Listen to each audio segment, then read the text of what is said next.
Suivons cet extrait. En 1996, Joseph Kabila est nommé commandant des opérations sur l'axe Kisangani, ensuite Lubumbashi et Kinshasa, pendant l'avancée des troupes de libération vers Kinshasa.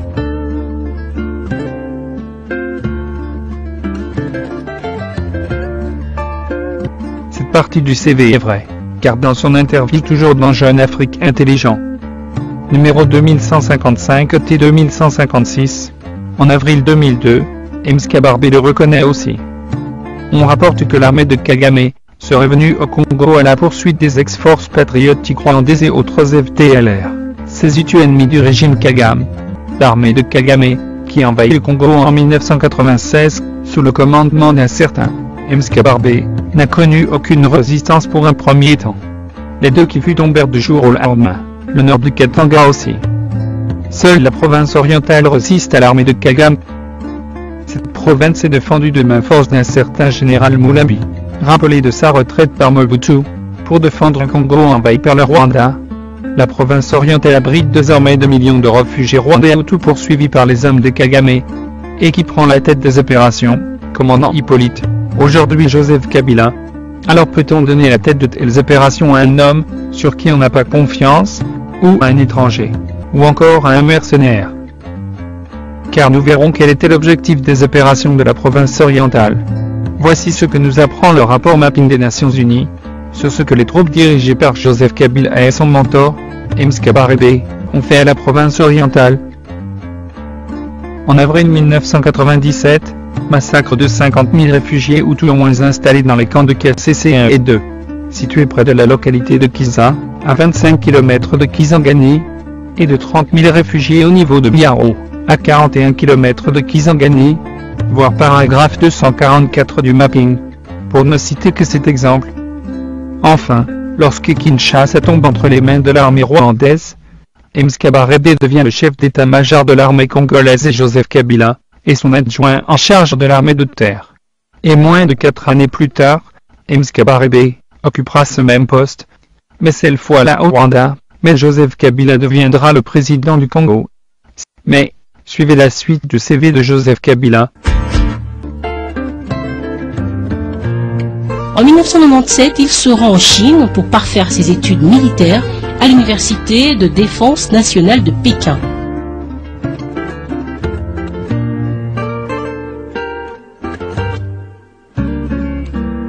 C'est en 1998 qu'il est nommé chef d'état-major général adjoint des FAC, Forces armées congolaises, et plus tard il devient, en 2000, chef d'état-major de la force terrestre. Mensonge grossier. Si Kinshasa est tombé en mai 1997 et que Mskabarbé, Joseph Kabila et Anselme Massasu étaient aperçus à Kinshasa, jusqu'aux festivités de la Nativité de 1997, avant que Joseph ne soit nommé en juin 1998 chef d'état-major général adjoint, on se demande bien si il a été bel et bien en Chine pour parfaire ses études militaires à l'Université de la défense nationale de Pékin. Car cette université n'offre pas un cursus de moins de 9 mois. Des sources proches de l'armée rwandaise rapportent que Kabila s'était réellement rendu en Chine en février 1998 et serait revenu 3 mois plus tard, car la tension montait entre les Congolais et le Rwandais au sein de forces armées congolaises. Ce qui aurait justifié sa nomination comme adjoint de Kabarbé étant donné qu'il avait l'accès de deux côtés, Rwandais et Congolais. Le 26 janvier 2001, il prête serment en qualité de président de la République démocratique du Congo, succédant ainsi à son père, le président Laurent Désiré Kabila, décédé à la suite de l'ignoble assassinat du 16 janvier 2001.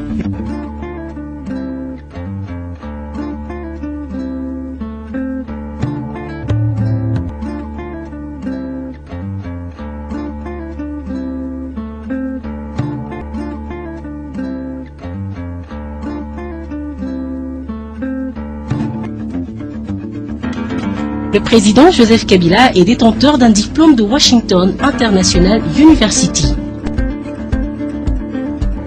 Cette information reste conforme à l'esprit du CV de Kabila, vague et mélangée. Ni date, ni nom du programme suivi, ni rien. Seulement le nom de l'université, comme il en était de l'école française. Le malaise se ressent une fois de plus. À Washington. On ne publie pas le nom des étudiants, une fois de plus une occasion qui profite à Kabila.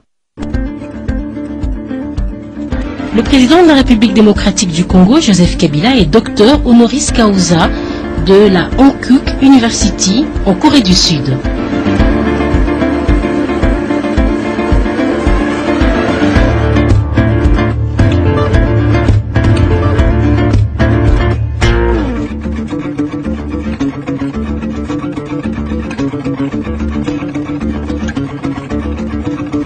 Le doctorat honoris causa n'a rien à voir avec des études quelconques qu'aurait achevé un bénéficiaire.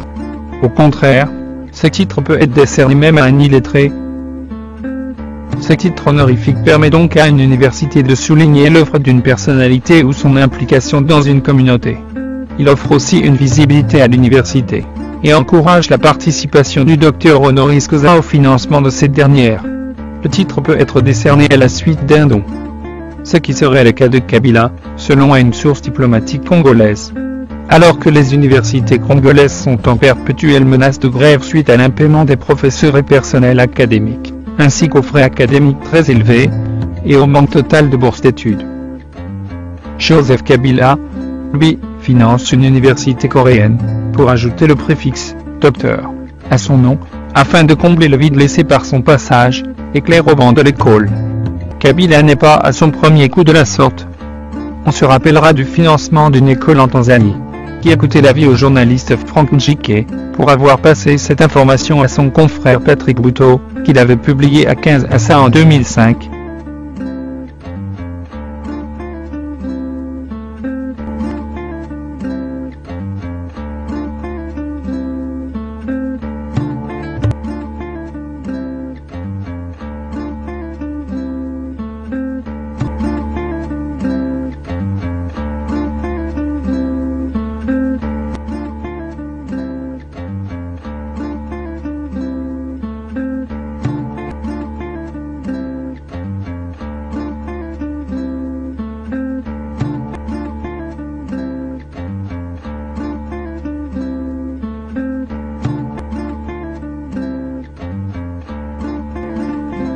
Peuple congolais de choisir son chef.